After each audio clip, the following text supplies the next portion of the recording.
По рехабилитацијата на 11 километри од патот Пониква-Кочани започна втората фаза од обновувањето и на останатите 7,4 километри. За овој градежен зафат се наменети 41 милиони 600 илјади денари средства од јавното претпријатие за државни патишта.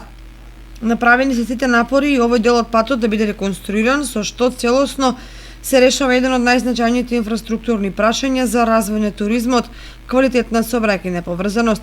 Проектот опфаќа нов асфалт, поставување рамници, сливници за атмосферска вода, еластични огради.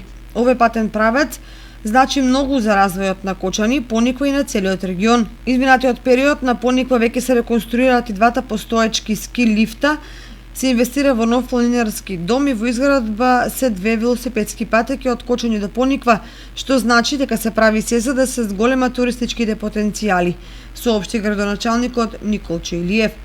Минатата година беше поправен најоштетениот дел од патот Кочани-Пониква. Градежните работи се одвиваат на потегот од паркингот на Пониква кон градот во должина од 10,4 километри.